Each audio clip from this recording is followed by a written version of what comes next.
간의 공통 모드는 두 전선이 같은 방향의 줄을 흐릅니다. 두 전선이 이렇게 두 개 놓여져 있고요. 이제 같은 방향으로 흐를 때 발생하는 게 모드입니다. EMC에서 여러분들 다 지어볼지 모르겠지만 그 나중에 차동 모드, 공통 모드 있다는 정도만 아시면 될 것 같아서 정도로 넘어가도록 하겠습니다. 그 밖에도 사용을 케이블 샤프를 위해서 가장 많이 쓰는 게 쉴드드 트위스트 페어 이 케이블 제품을 가장 많이 사용합니다. 주로 이제 당연히 시험 문제 나오는 거는 제가 뭐 빨간색이라든가 볼드체로 아마 PPT 자료에 강조한 거 그 위주로 나옵니다. 그 외에는 안 나옵니다. 그리고 또 하나가 제가 제 주관식에서 주관식 스물 문제 중에서요 그 숫자를 암기할 필요는 없습니다. 숫자 암기는 없습니다. 숫자 암기는 안 나옵니다. 숫자가 몇 개 있어서 그런 것들은 좀 객관식으로 많이 유도를 했고요. 숫자까지 다 외우는 거는 너무 쓸데없는 일인 것 같아서 개념 위주로 많이 암기할 수 있도록 숫자 암기는 절대 안 됐습니다. 자, 그다음에 다시 전기철도로 들어가겠습니다. 전기철도의 정의에 대해서 알려드렸고요. 제가 말한 것처럼 이런 것들은 IC 규정이라든가 어떤 법에 의해서 규정입니다. 철도의 정의를 다시 한번 설명을 드리자면은 철도산업발전기본법에 의해서 철도는 여객 또는 화물을 운송하는 데 필요한 시설과 차량, 그 밖에 운영 지원 체계가 유기적으로 구성된 운송 체계를 말합니다. 그래서 철도라는 것은 이런 것이다라고 알려드렸고요. 상세하게는 여러 가지 연도로 나타나고 있는데 빨간색 제가 표기한 것을 중요한 것만 좀 알려주을 것 같습니다.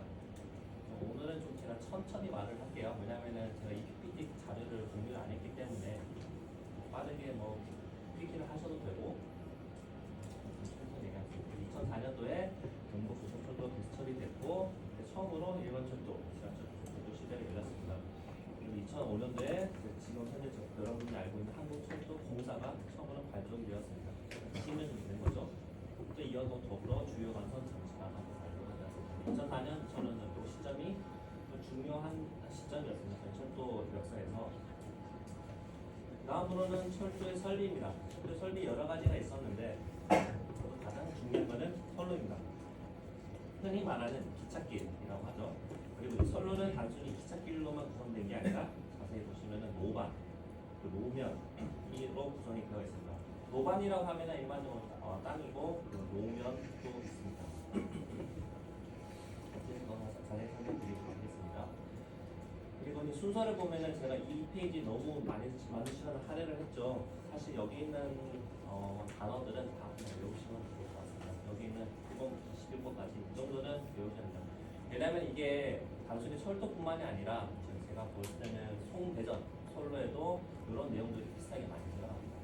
그래서 여러 가지 몇 가지 강조했죠. 1번부터 4번도 많이 중요하다 얘기했고 그 외에 5번부터 12번까지도 다 중요한 것 같아서 PD 좀 암기해 주시면 같고요. 대신에 요건 안 되겠습니다. 이건 안 됩니다. 이 사진은 볼 필요가 없습니다. 이것까지는 너무 좀 많이 외우라고 하는 것 같아서 가동 브레켓은 시험이 되지 않았습니다.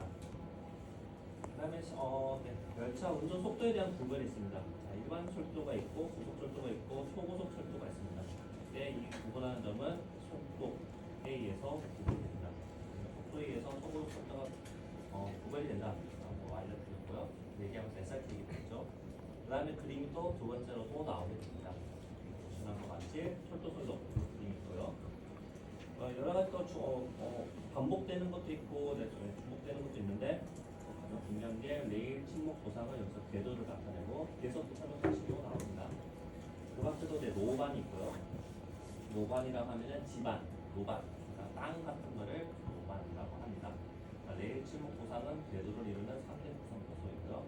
그리고 여기서 이제 측부, 철주 요구까지 다 필요한데 제가 아마 죄송합니다. 14번 이후로는 여기부터는 필요가 없습니다. 14번 이후, 14번부터는 필요가 없습니다. 여기는 이제 워낙 구간마다 다르기 때문에 그래서 저는 13번까지 모든 정도까지는 안 해도 될것 같습니다. 그래서 여기서 나올 수도 있다. 13번까지입니다. 14번부터는 그렇게 중요한 것 같지 않아서 13번. 그리고 보시면 전차선, 조가선, 급전선 법은 다 앞에서 설명을 드렸죠. 반복되는 거기 때문에 이 정도는 크게 부담이 안 될 것 같아서 시험 범위 안에 들어가겠습니다. 그래서 궤도의 구성 요소입니다. 앞서 설명드린 것처럼 궤도 구조는 레일과 침목 보상으로 이루어집니다. 레일은 차량을 직접 지지하는 철제 무기입니다. 여기는 종이의 레일이고요. 침목은 여기 하중을 받치는 예전 같은 경우는 나무로 되어 있는데 최근에 콘크리트가 되어 있는 것이 침목입니다. 이렇게 보면 직교 방향으로 되어 있는 것들이 전부 다 침목입니다. 그래서 예전에 목자가 나무 목자인데 이게 아직까지 남아서 침목이라고 하고요. 최근에는 당연히 나무로 쓴 건 없고 콘크리트화 되어 있습니다. 그 하단에는 도상이라고 하는 자갈 또는 흙부터 되어 있는 그런 것들이 있습니다. 최근에는 당연히 대부분 콘크리트 도상을 쓰고 있겠죠. 그래서 이런 궤도 구리 조건은 그냥 지나가는 걸로 중요하지 않다고 보는 겁니다. 그 다음에 철도 시스템의 정의입니다. 철도 시스템에는 5가지의 중요한 요소가 있습니다. 첫 번째는 역설비, 두 번째는 철도 차량, 선로, 신호, 전력 공부 설비까지 총 5가지의 요소가 있습니다. 이런 것들이 구성이 되어 철도 시스템을 정의하게 됩니다. 그래서 저희는 여기 전부 다 중요하지만 다 살펴볼 때 역설비, 철도 차량, 선로, 신호 설비 나는 저희가 다 하고 다 훑어봤죠. 아주 모두가 중요하다는 것을 나타내고 있습니다. 여기서 그 밖에는 넘어가도록 하겠습니다. 그래서 궤도회로 중요한 것, 혹시 여러분들이 기억나시겠지만 궤도회로라 하면은 레일을 전기회로의 일부로 사용하게 됩니다.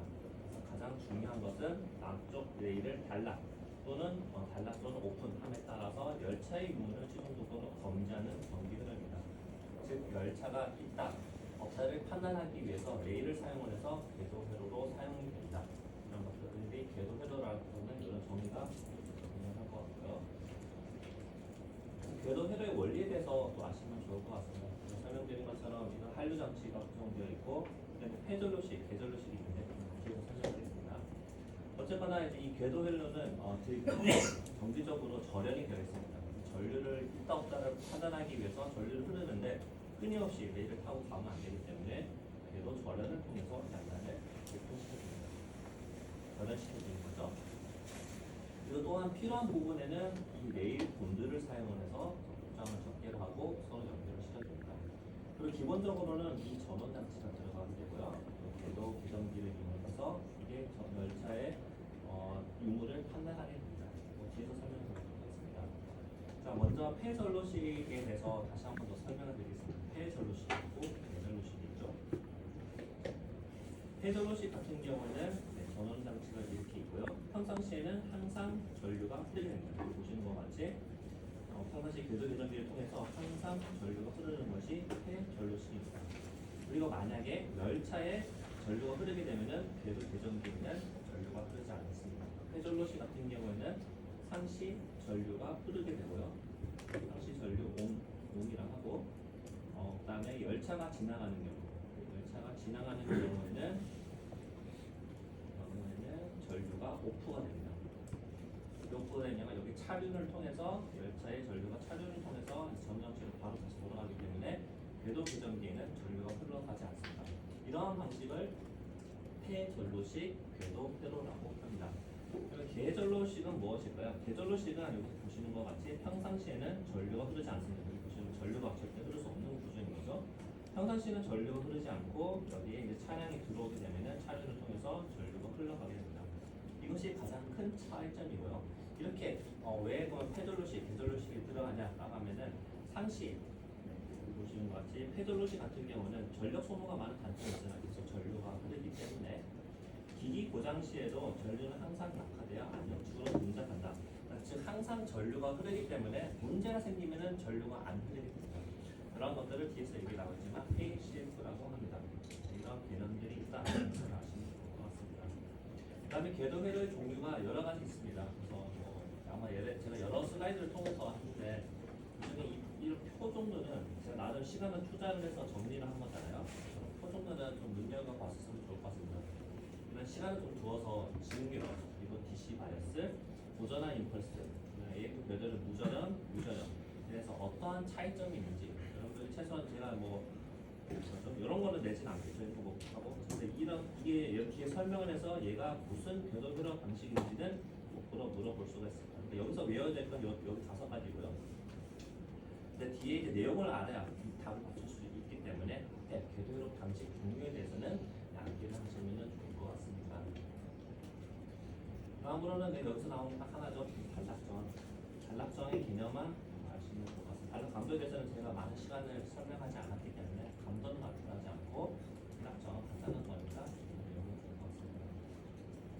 앞서 설명한 것처럼 폐전로식 궤도회로 같이 그러한 방식을 이용하는 안정적으로 무조건 동작하는 구성 방법을 그래서 테일쉐이프라고 합니다. 쉐이프.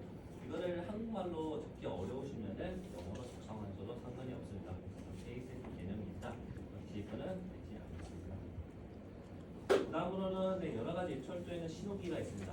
보시는 것 같이 첫 번째는 완목식, 두 번째는 색공식, 등력식이 있습니다. 설명을 드리자면 완목식은 현재 더 이상 사용하지는 않지만 그래도 얘기를 드리자면 완목의 위치, 형태, 색깔에 따라서 보게 됩니다. 여기 같은 경우에는 수평, 빨간색 가지면서 수평을 나타내는 경우에는 정지, 여기서 45도 각도를 가지고 기울어지는 경우에는 출발이라고 보이는 것 같습니다.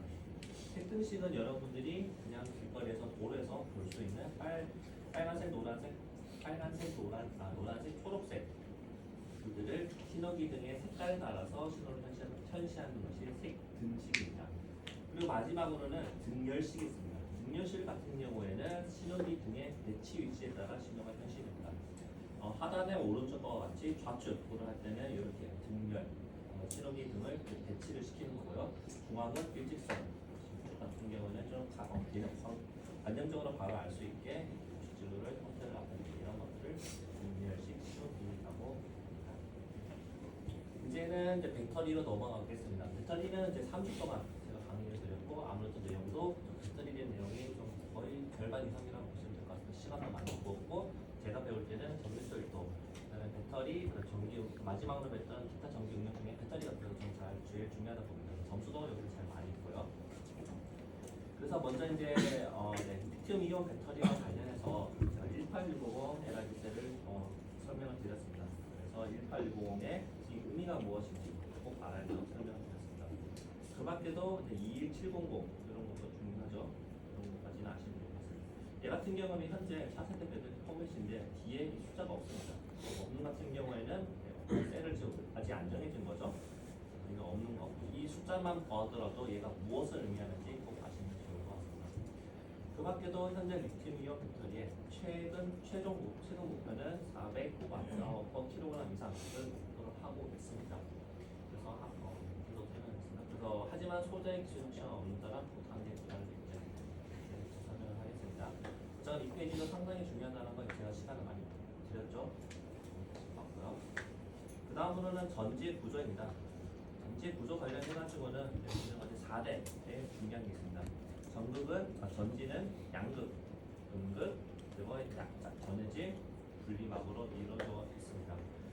그리고 여기 또 하나 보이는 게 양극은 캐소드, 음극은 아노드이고요. 전극이라고 본다. 보시면 됩니다. 그 다음은 1차 전지와 2차 전지입니다. 1차 전지와 2차 전지를 구분하는 방법은 첫 번째, 1차 전지 같은 경우에는 충전을 할 수가 없습니다. 그리고 2차 전지 같은 경우에는 충전이 가능합니다. 이거를 좀 더 그럴듯하게 저희가 공학적 입장에서 얘기를 하자면은 1차 전지 같은 경우에는 전극에서 비가역 반응이 일어납니다. 즉 돌아갈 수 없는 반응이 일어납니다. 한쪽으로만 일어나는 반응인 거죠. 하지만 2차 전지 같은 경우에는 가역 반응, 즉 다시 돌아올 수 있는 원래 물질로 돌아올 수 있는 물질로 구성되어 있는 것이 2차 전지입니다. 그래서 1차 전지, 2차 전지를 구분하자면 2차 전지 같은 경우는 가역 반응 물질로 전극이 구성되어 있다라고 표현하는 게 가장 정확한 표현입니다. 표현하시면 될 것 같습니다. 그 다음에 이 페이지는 전지 구동 원리인데요. 즉 산화와 환원 반응이 일어나고 제가 여러 번 얘기했지만 어느 충전과 반응이 있고 산화와 환원 반응이 어디서 일어나는지 환원 그리고 어디서 일어나는지 즉 양극, 음극 어디서 일어나는지를 꼭 아시면 좋을 것 같습니다. 이런 내용을 하는 거고요. 아마 이 페이지 나오는 여기 있죠. 이거 제가 다 설명해놨죠. 양극에서는 산화 반응, 음극에서는 환원 반응 언제? 충전 시에. 그리고 방전 시에는 어떻게 된다? 거꾸로죠. 음극에서 산화 반응, 양극에서 환원 반응이 일어납니다. 이거는 미리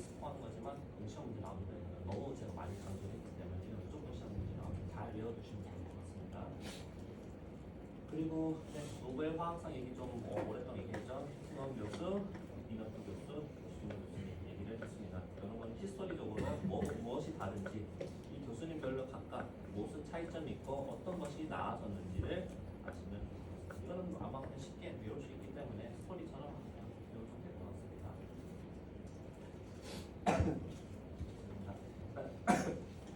피팅원 교수가 제안한 리튬이온 문제점을 두고 덴트라이트가 있다고 그랬죠. 덴트라이트 같은 경우에는 이 당시에는 이제 충전 시에 리튬 메탈을 그대로 사용했기 때문에 리튬이온이 전자와 결합할 때 금속으로 다시 변화하는데요. 네, 음극에서 증축되는 자체가 아니라 신단형으로 덴트라이트가 형성이 됩니다. 그래서 이거를 저는 한글로 적지 말고 차라리 이건 영어로 적는 게 가능해서 덴트라이트 여기 또 있습니다. 하단에 사진에 보면은 이렇게 그려져 있는데요.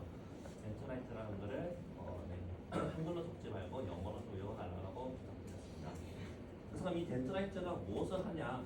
아마 여러분들 다 덴트라이트만 외우실 것 같아서 여기 보시면은 여기 같이 이런 뾰족뾰족한 것을 만들어내게 됩니다. 이 뾰족한 침상형 구조가 고분자로 이루어진 분리막을 얘를 결국 뚫어버리게 됩니다. 뚫거나 아니면 열화시키게 되는 거죠. 계속 건드리기 때문에. 그래서 결국은 양극과 음극 사이에 내부 단락 현상을 일으킵니다.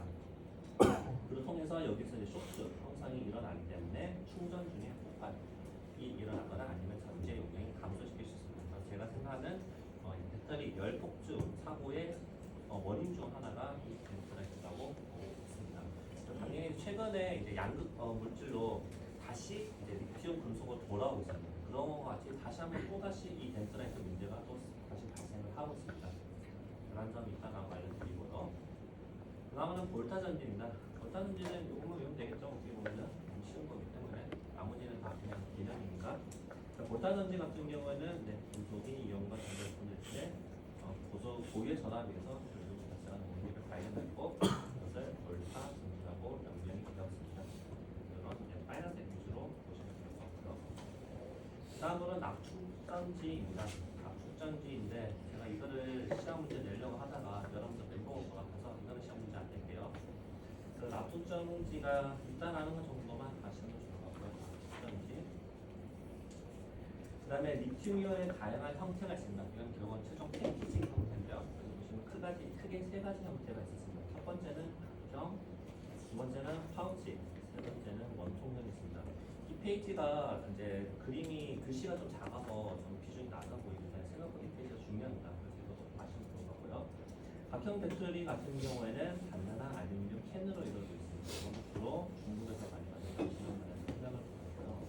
이 같은 경우에는 배터리를 접어서 만든 젤리 형태이고 여러 개를 쌓을 수 있지만 내부에 공간이 많이 남아있다는 단점을 가지고 있습니다. 보시면은 장점은 알루미늄 캔을 사용해서 충격이 강하다, 대량 생산이 용이하다고 하지만 단점으로는 공간 효율이 낮아서 에너지 밀도가 더하다고 되어 있습니다. 하지만 또 거꾸로 공간 효율이 낮기 때문에 열적인 측면에서 되게 유리합니다. 그래서 얘는 오히려 열폭주라든가 배터리 사고가 좀 덜 일어나는 장점을 좀 가지고 있습니다. 모던적인 장단점이 있는 거죠. 두 번째는 파우치형입니다. 파우치는 SK 하이닉스 국산에서는 대부분 이 파우치형을 많이 만들어내고 있습니다. 부드러운 필름으로 포장이 되어 있고 쌓아 올린 배터리 소재이며 내부 공간이 꽉 차 있습니다. 되게 얇죠. 그래서 공간 효율이 좋고 에너지도 밀도도 높지만 증정이 복잡하고 요거는 배터리 사고로 이어질 확률이 없습니다. 왜냐하면 너무 빽빽하게 쌓여져 있기 때문이죠. 마지막으로 원통형입니다. 원통형 같은 경우에는 테슬라 또 나오고 있는데 테슬라가 많이 이제 선점을 하고 있습니다. 배터리 소재를 감아서 물 타입으로 만들고 원형으로 하기 때문에 작은 크기를 갖고 있습니다. 장점으로는 가격이 저렴하고 이 원형으로 갖는 게 대량 생산에 되게 유리한 방식이라고 합니다. 롤링이라고 하는 것이. 그래서 부피당 에너지 밀도도 높은 편이고요. 단점으로는 고가의 배터리 시스템, 즉 BMS를 구현한다는 비용이 높지만 이거는 파우치형에서도 마찬가지입니다. 그래서 원통형 배터리는 크게 현재 파우치형에 비해서 밀리지 않는다고 얘기가 되어 있습니다. 어쨌거나 다시 돌아와서 배터리 이온 전지 다양한 형태가 있는데 첫 번째는 각형, 파우치형, 원통형 배터리 있다라는 정도로 아시면 좋을 것 같습니다. 그 다음에는 저희가 2차 전지 내용을 많이 배웠지만 그런 예전의 히스토리를 알아야만 새로운 길을 갈 수가 있습니다. 그래서 1차 전지에 대해서도 소개를 드립니다. 1차 전지 같은 경우에는 가장 대표적인 거는 알칼리 망간 전지가 있습니다. 여러분들이 많이 쓰시는 알칼라인 전지가 이 알칼리 망간 전지로 되어 있고요. 여기서 보시면은 1차 전지 특징으로 이제 아마 이 전 페이지에 보시면 아연 탄소 전지가 있었을 거예요. 그거랑 비교했듯이 얘는 용량과 출력이 훨씬 높고 매우 저렴하고 다양한 곳에 쓰입니다. 그래서 아직까지도 쓰이는 거죠. 1.5V 전압을 유지하면서 전압을 일정하게 유지합니다. 이 차이점을 보자면은 여기서 보시면 아연 있죠? 이 아연이 빽빽하게 많이 튀어져 있습니다. 아마 이 전에 나왔던 아연 탄소 전지랑 비교하면은 이 구조적으로 어떤 차이점이 있는지를 좀 아시면 좋을 것 같습니다. 그리고 이런 화학식 이런 것도 굉장히 중요하기 때문에 같이 외워두시면 좋을 것 같고요. 어쨌거나 여기 보시면 응급 이런 구조들 제가 시험 낼 수 있는 수밖에 없더라고요. 아무리 고민해봤는데 좀 쉽게 내려고 하더라도 1차전에서 무엇을 시험을 낼까? 이 페이지에 있는 거는 사실은 다 외우시면 될 것 같아요. 이렇게 요 정도는 중요하기 때문에 여기서 이제 비교하는 거죠. 어떤 구조적으로 차이가 있는지, 구조적으로 얘는 어느 차이점이 있는지, 어디가 아연이고, 얘 같은 경우에는 외곽이 아연인 거죠. 틀이 아연이고, 오른쪽 같은 경우에는 아연이 내부적으로 꽉 차져 있는 상황입니다. 그리고 아연이 결국은 얘가 전하를 공급하는 메탈이기 때문에 아연이 많을수록 훨씬 더 배터리 성능에는 배터리 성능이 훨씬 더 유리합니다. 이런 구조적인 차이, 아연 탄소 전지랑 알칼리 망간 전지의 차이점에 대해서 꼭 아시면 좋을 것 같습니다. 너무 빠르면 좀 천천히 가고요. 괜찮으신가요? 속도는요? 네. 그래서 이 정도 속도로 천천히 가도록 하겠습니다. 그리고 또 아연 탄소 전지 같은 경우에는 전액에 염화 아모늄이랑 염화 아연을 계속 미신내 수용해서 사용하게 되고요. 알칼리 망간 전지 같은 경우에는 가장 많이 사용되는 KOH, 수산화 칼륨이 사용됩니다. 여기서 보시겠지만 이 전해지는 KOH 1차 전지지만 가장 많이 사용되고 있습니다.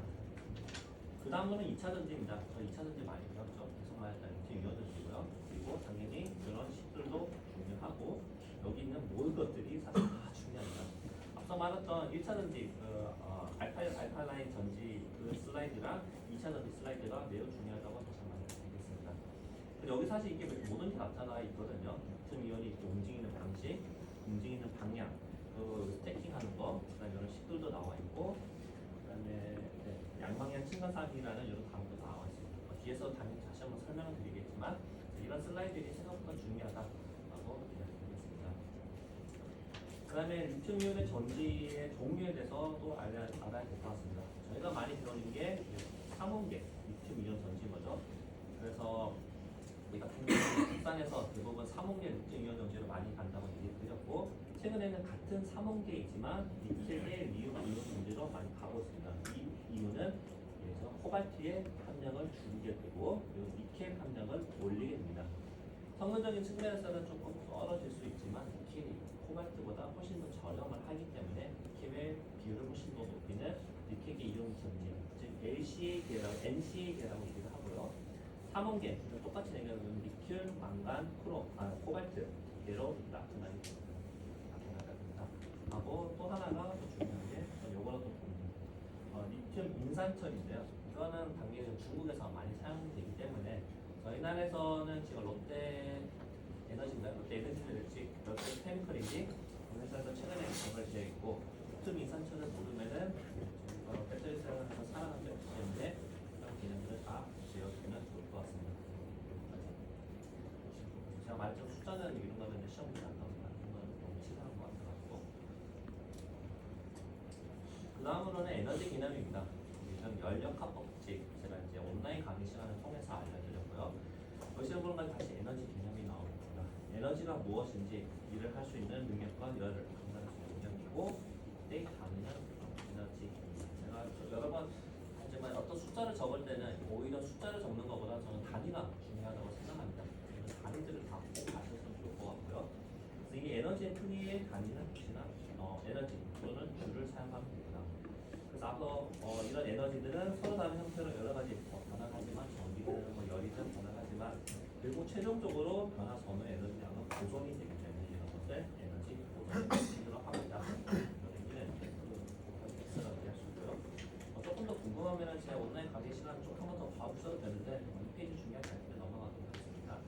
이 페이지는 중요하죠. 연력 법칙 0부터 1, 2, 3 법칙이 있지만 가장 중요한 것은 연력학 제1법칙과 제2법칙이 되게 중요해서 얘기했습니다. 이게 사실상 저희 배터리에 관련된 게 1법칙과 제2법칙이고요.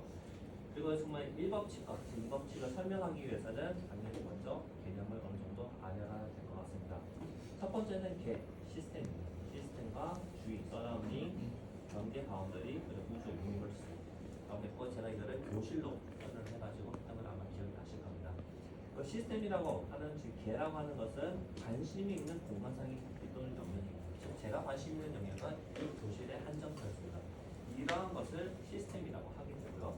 그 주변을 주위라고 하고 이 교실과 바깥을 나누는 것을 경계 그리고 모든 것을 통합하면은 우주로 나타나게 됩니다. 또한 중요한 게 두 개가 있죠. 열린 개와 닫힌 개. 그 구별하는 방법을 아셔야 될 것 같습니다.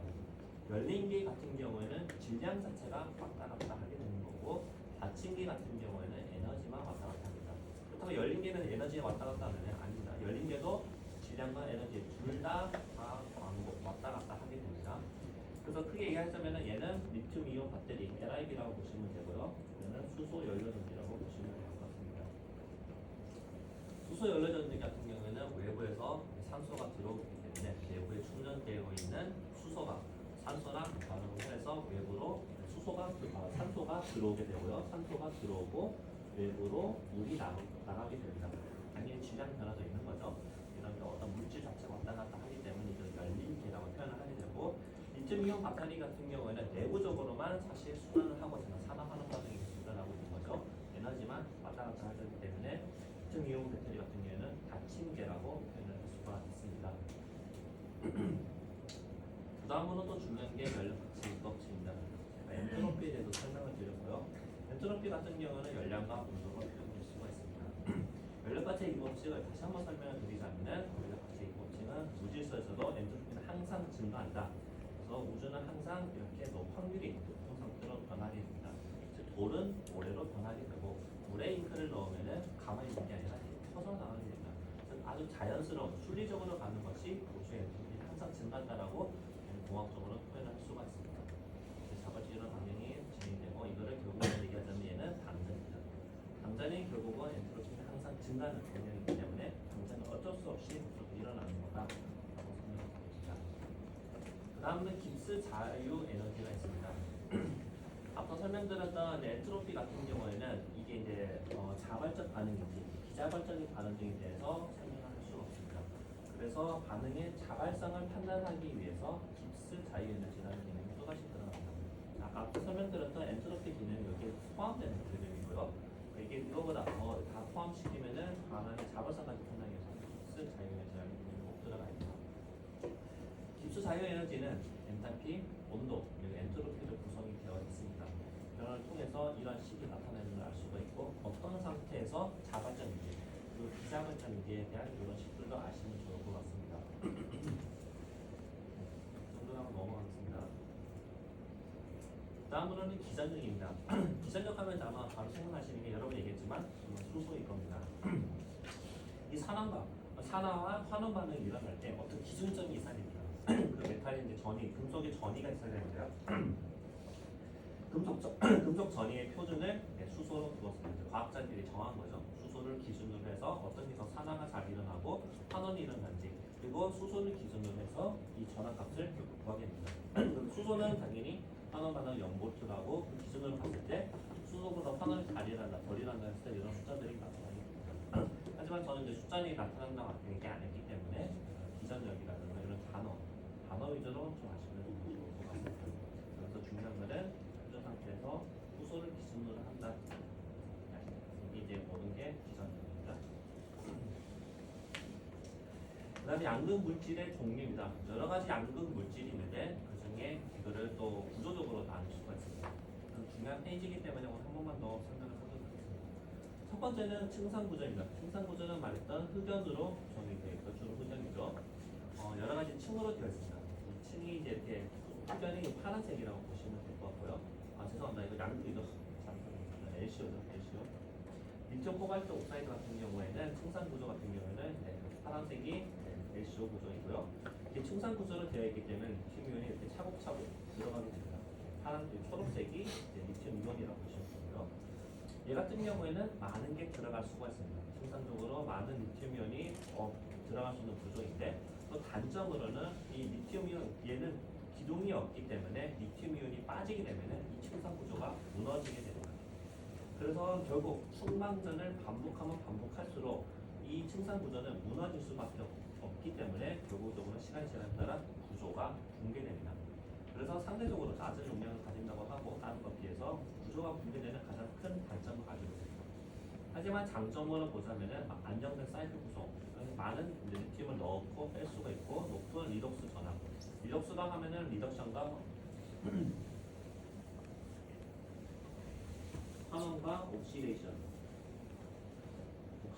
산화가 일어나는 전압 차이를 레독스 전압이라고 합니다. 그리고 이론적으로는 높은 이론 용량을 가지고 있습니다. 그래서 이거를 극복하기 위해서 나온 게 이제 스피넬 구조입니다. 사실상 스피넬 구조는 이제 극복하지 못했죠. 이제 망간을 구조로 하는데요. 망간 구조 같은 경우는 옆에 침산 구조와 다르게 기둥을 가지고 있습니다. 기둥을 가지고 있어 훨씬 안정되어 있고 그래서 높은 작동 전압과 안정된 구조를 가지고 있습니다. 높은 작동 전압은 이 망간의 특성 자체인 거죠. 그래서 근데 하지만 높은 작동 전압으로 인해서 여기에는 전개가 많이 걸리게 됩니다. 전압 자체가 높기 때문에. 그래서 리튬 이온 자체가 이 스피넬 구조를 공격할 수밖에 없는 구조입니다. 충관전을 반복을 함에 따라서 앞서 층산 구조는 구조 자체가 무너지지만 스피넬 구조는 리튬 이온이 기둥을 때릴 수밖에 없는 구조입니다. 그래서 높은 전압에 의해서 빠른 성능이 감소하게 됩니다. 스피넬 구조 자체가 또 데미지를 받는 거죠. 세 번째 같은 경우에는 인산철 구조입니다. 올레빈 구조이고 중국에서 많이 사용되는 거고요.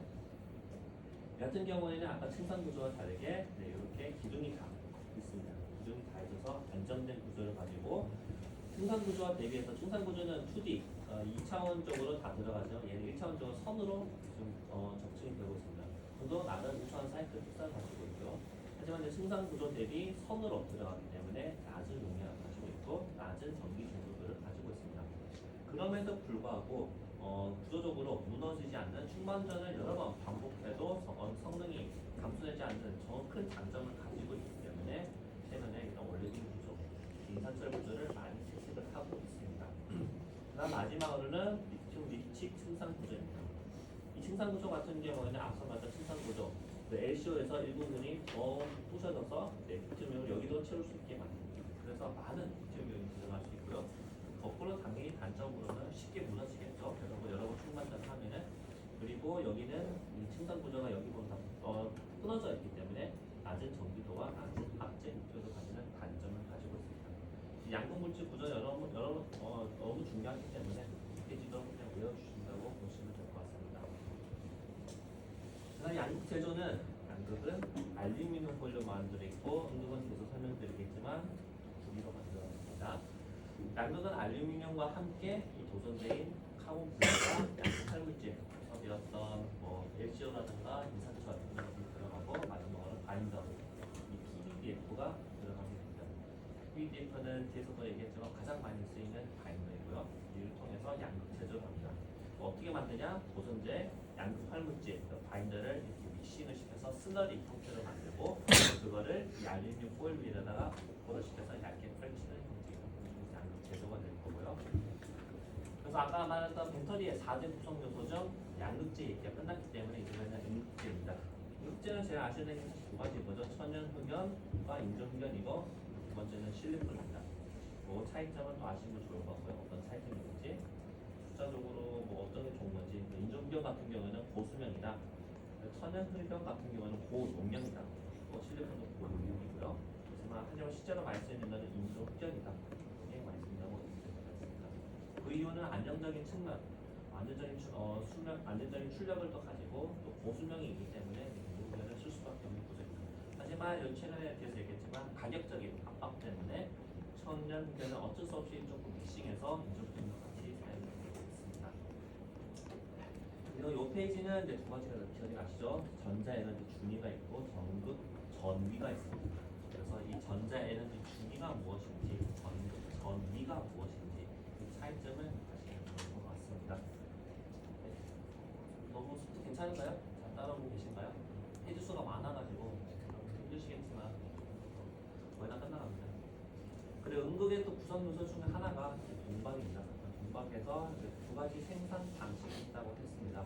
첫 번째는 롤 아병 방식이고요. 두 번째는 전해 방식이 있습니다. 아병 방식 같은 경우에는 이게 여러 가지 롤링된 것이 있고 가면 갈수록 이게 좁아집니다. 여러 방식을 섞여서 하는 것이 되고요. 근데 저희가 결국 최종적으로 목표로 하는 것은 6마이크로미터 이하입니다. 이 두께를 가지기 위해서는 롤 아병 방식으로는 사실상 불가능합니다. 6마이크로미터 두께를 유지할 수 없기 때문에 그리고 전기 분해를 이용하는 전해 방식을 이용하게 됩니다. 전해 방식은 이런 드럼이 타이타늄 드럼을 돌려가지고 결막을 생산하게 됩니다. 통해서 드럼의 회전 속도와 인간 조절을 조절을 해서 쉽게 조절이 가능합니다. 그리고 또 아병 방식에 비해서 생산 단가가 저렴합니다. 이것도 바인더가 또 나오죠. 양극이나 음극이나 들어가는 바인더의 종류는 똑같습니다. 들어가는 똑같은 거고요. 여기서 보시면은 이제 PBDF 같은 경우에는 비수계 바인더라고 합니다. 즉 물에 잘 안 녹고 유기용에 잘 녹아집니다. 하지만 최근에는 어떤 폭발성비역 이런 문제가 있기 때문에 SPR이나 CMC 같은 수계 바인더, 즉 물에 녹을 수 있는 바인더를 사용하게 됩니다. 또한 이 SPR이나 CMC 수계 바인더의 장점으로는 점 접촉형을 가지고 있습니다. 이 말은 훨씬 더 접착력이 우수하다고 볼 수 있고요. 예를 들어 섬 접촉형 같은 경우는 이게 모든 게 골고루 안 퍼지게 될 수도 있잖아요. 점 접촉형 같은 경우에는 모든 곳에 다 뿌려지기 때문에 훨씬 더 접착력이 우수하게 됩니다. 그렇다는 말은 바인더 양을 더 줄일 수 있는 거죠. 또 하나 이거는 별 중요하지만 친환경적이다. 즉 어떻게 버려질 때도 물에 녹여서 버릴 수 있기 때문에 훨씬 더 친환경적이다라고 얘기하고 있습니다. 그래서 이런 게 왜 필요하냐? 그러니까 실리콘. 기존에는 흑연 같은 경우에는 그런 이제 바인더나 연구가 필요 없는데 새로운 양극 물질, 또 음극 물질이 나타나기 때문에 바인더에 관심이 계속 높아져가고 있습니다. 그래서 이 음극의 이제 물질은 크게 인터컬레이션, 삽입과 탈리가 이루어지는 게 인터컬레이션 반응이고 합금화 반응, 전환 반응이 있다고 얘기드렸습니다. 인터컬레이션 반응은 제가 당연히 카본이고 합금화 반응은 어디서 일어나는지, 전환 반응은 어떤 물질이 뻗어나는지 그 슬라이드가 있으니까 아마 기억나실 겁니다. 그 슬라이드를 통해서 어떤 게 합금화 반응이 일어나는지, 어떤 게 전환 반응이 일어나는 물질인지 아시면 좋습니다. 또 하나 중요한 게 인터컬레이션 반응은 이 메커니즘이 있습니다. 보시는 것 같이 충전 속도가 달라지는 건데요. 시간의 진에 따라 처음에는 급속하게 충전이 되지만 중간에 완만한 구간들이 있습니다. 그리고 90% 이상 정도 충전이 완료가 되면 속도가 현저히 늘어나게 됩니다. 그런 것들을 흡연해서 리튬이온의 전기 확보 삽입을 위한 스테이징 메커니즘이라고 합니다. 이거는 스테이징 이렇게 적으셔도 되고 그냥 한글로 스테이징이라고 적어도 상관없습니다. 스테이징 메커니즘 이런 것이 있다. 설명드리겠습니다. 그 다음에 이제 마지막으로 배터리 4대 구성에서 마지막으로 전해질이 있습니다. 4대 구성 중에 3대 구성인 거죠. 전해질이 그 분리만 얘기 안 하기 때문에 전해질의 정의로 얘기하자면 저희는 궁금한 게 배터리 전해질입니다. 배터리의 전해질은 크게 용매와 염으로 이루어져 있고요. 또 플러스 첨가제가 있습니다. 그래서 배터리의 전해질은 용매와 일반적 염이고 더 나아가서 첨가제까지 들어가는 게 3대 배터리 전해질의 구성 요소입니다. 그래서 전해질의 역할은 무엇이냐라고 하면은 배터리는 버스라고도 합니다. 이온 버스라고도 하고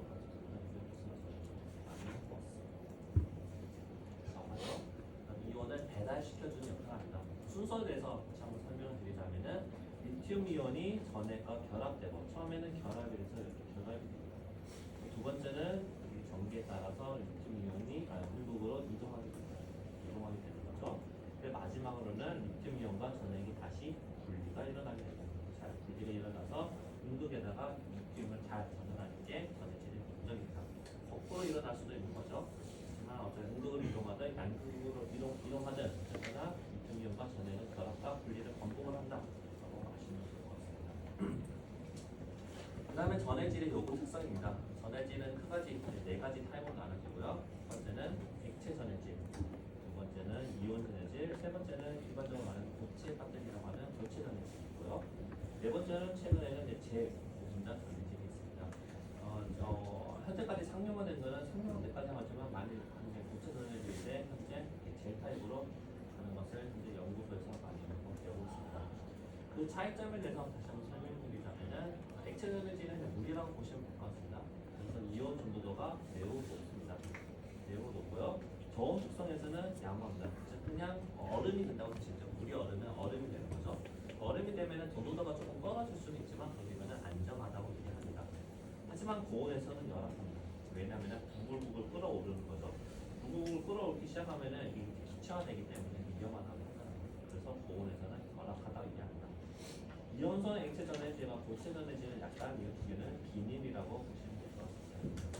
그래서 저온 특성에서 보시면은 둘 다 열악한 특성을 나타내고요. 이런 이유는 차가워지면은 비닐은 깨지는 현상이 나타납니다. 액체 전해질이 깨지면 충격에서 깨지면 안 되기 때문에 이렇게 열악하다고 얘기하고요. 비닐 같은 거, 폴리머는 고온에서는 안전하다고 얘기합니다. 열적인 특성이 안전하기 때문에 고온에서는 안전합니다. 이런 것들을 다 상충시킬 수, 전부 다 이제 상호 보완할 수 있는 것이 최종적으로 젤 타입입니다. 젤은 스펀지에다가 물을 머금고 있다라고 보시면 되고요.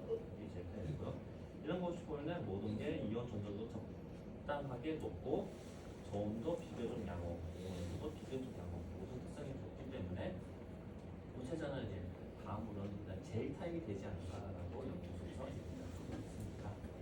다시 한번 얘기하지만 전해질의 구성성 세 가지는 전해질염 첫 번째, 유기용매 두 번째, 세 번째는 첨가제입니다. 염이라 해도 되는데 그러면 더 정확한 표현은 전해질염이겠죠. 그리고 용매라고 적어도 되지만 더 정확하게는 유기용매라고 표현하는 게 맞는 것 같습니다. 유기용 때문에 저희가 배우기 때문에 세 번째는 첨가제입니다.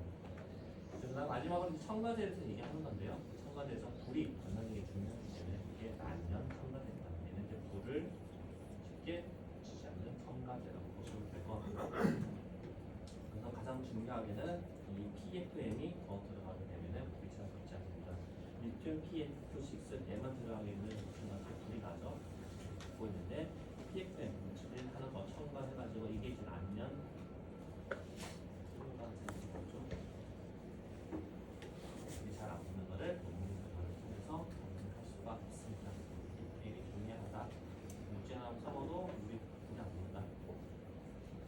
그 다음에 고체 전해질입니다. 아직 그 젤 타입은 이제 어떤 게 이게 아직 현재 연구 중이기 때문에 아직 표로 만들어질 수 있지만 고체 전해질은 이제 표로 만들어질 정도로 많은 연구가 이미 이루어졌습니다. 항상 이런 표를 되게 중요하게 생각을 하고요. 또 보시면은 고체 전해질 무엇이 있냐? 고분자, 산화물, 황화물이 있습니다. 최근에는 황화물에 대한 연구가 많이 이루어진다. 설명을 드렸죠. 하지만 황화물은 좋은 점이 있고 단점이 있습니다. 황화물은 이온 점도도랑 전이상이 매우 우수합니다. 성능을 보면은 11-3성 이상의 전해질을 만족을 해야 되는데 산화물 같은 경우에는 어느 정도 만족을 하고 고분자 같은 경우는 만족을 못합니다. 화합물 같은 경우는 11-3성 이상을 충분히 만족을 하기 때문에 당연히 고론을 되고 있고 전이창을 보정하면은 0볼트까지 내려가는 가장 좋습니다. 화합물은 다 충분히 만족을 하고 있고요. 그럼 남은 대조군으로는 간액과 황화물 두 개가 남게 되는데 이 이온 점도 특성에서 보면은 황화물이 훨씬 더 우수하기 때문에 황화물이 많이 최종 후보로 거론이 되고 있습니다. 하지만 황이라고 하는 것은 결국은 이 흡수성에 들어간 거죠. 즉 물과 매우 친근합니다. 물과 친합니다. 물과 친하기 때문에 많은 반응성을 일어나게 되고요. 그래서 그 제조 단계에서 매우 만들기가 어렵고 어떤 드라이브로만 해서 만들어야 된다는 단점이 있습니다. 즉 이를 통해서 가장 중요한 가격이 너무 올라가기 때문에 배터리 시장에서 아직까지 상용화되지 못하고 있습니다. 그 다음으로 이제 마지막으로 전기 집진입니다. 지난 강의 시간에 설명드렸던 거고요. 그래서 정전기의 응용에는 전기 집진이 있습니다. 여기는 뒤에 내용은 제가 보기엔 그렇게 중요한 것이 아니기 때문에 제가 동그라미 치고 강조한 내용만 외우시면 돼요. 너무 많아요. 이거 별로 중요하지 않은데 어쩔 수 없이 교과서에 있는 내용을 따라가기 때문에 제가 나는 시간 많이 들어서 정리는 했지만 이런 것까지 다 외우라면 좀 부담이 것 같아서 제가 중요한 것만 아시면 됩니다. 여기서는 절대 이제 제가 그 외의 내용은 안 나와요. 많이 보지 마시고 전기 집진이 있고요. 전기 집진은 크게 1단식과 에서 얘기 나오지만 2단식으로 구분이 됩니다. 1단식은 하전과 집진이 동일 공간에서 이루어지고 2단식은 하전과 집진이 분리된 공간에서 일어나게 됩니다. 어떤 원리는 하나만 외우시면 됩니다. 직류, DC, 고전압이 인가가 됩니다. 이렇게 아시면 됩니다. 그 다음에 2단식은 아까 말한 것처럼 하전각, 집진이 분리돼서 이루어진다고 드렸고, 방전 방식은 아까 말한 DC지만 DC 중에서도 양코로나 방전이 일어나게 됩니다. 양코로나 방전을 해서 오전과 산화 발생을 억제하는 목적으로 양코로나 방전을 일으킵니다.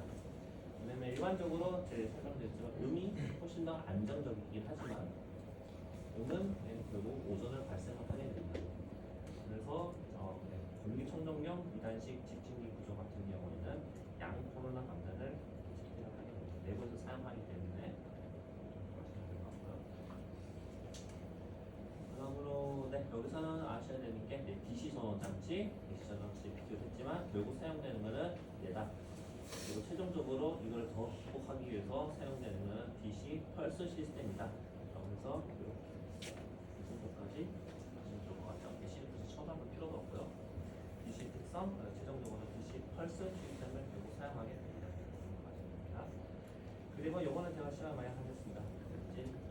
정리가 중요하다라고 했는데 제가 숫자로 주관식으로 안 된다 그래서 객관식으로 나옵니다. 객관식으로 나와서 이런 것들이 어느 정도 중요한 건 안 되겠습니다. 비장이 무엇인지, 비장은 전류가 낮을수록, 비장은 값이 낮을수록 전류가 잘 흐릅니다. 비장은 낮을수록 전류가 잘 흐릅니다. 그래서 이게 이해할 때 어떻게 되는 건지, 이 값일 때는 가장 적절하고 스피드백이 우선하고, 까지 11, 13 같은 경우에는 분기층에 전류 감가 발생 가능합니다. 이런 걸 아시면 좋고요. 숫자들이 알면 좋을 것 같습니다. 그 다음에 전기 집중의 적용으로 훨씬 더 이 바람의 흐름을 제어하고 전기 집중의 효율을 올리기 위해서 통향을 조절하는 멀티 사이클론 기술이 들어갑니다. 그래서 그때 학생분들이 대답하셨던 것 같이 이런 것들은 청소기에도 사용이 되고 아이센 헤어 드라이어에도 사용되는 기술입니다. 그래서 멀티 사이클론 기술이 있다. 그런 정도만 있습니다. 그리고 여기는 요 하나만 말씀드렸던 정전 분체 도장이라는 것을 사용해서 접지를 사용하게 됩니다. 접지를 사용하고 여기 자체가 얘가 이제 다이어스 시키는 거기 때문에 여기 고전하게 분가하게 되고요. 피정물에 꼭 접지가 된 상태에서 이 도료 입자를 이온화시켜서 뿌리게 되면은 피 도장물에 골고루 잘 증착하게 됩니다. 그래서 꼭 접지가 있어야 된다. 그 다음으로는 의학에서 전기 업무 증명입니다. 내용이 너무 많아서 최대한 많이 줄이려고 노력을 했고요. 의학의 세 가지 특징, 보이드, 증폭, 낮은 내부 자금, 마지막으로 조동 보이드 및 배달되는 가능성, 이러한 것들이 의학에서 전기 업무의 필수적인 세 가지 요소다. 알려드리겠습니다. 그리고 신전도 파형은 이것만 알려드린다고 그랬죠. 이렇게 얘기하면 되는데 PQRST 하로 이루어져서 파형을 얘기할 때는 보통은 펄스 라이트 타임과 펄스 폭, 그 다음에 폴링 타임을 이렇게 얘기를 하는데 의학에서는 이런 저희가 얘기하는 10% 10% 올라가는 라이트 타임과 이런 걸 얘기하지 않고 50%는 위스를 얘기하는 게 아니라 그냥 여러 파형적인 특징을 봤을 때 P, Q, R, S, T로 구분을 해가지고 10년도에 파형을 분석을 하게 됩니다. 이상입니다. 이 정도로 하고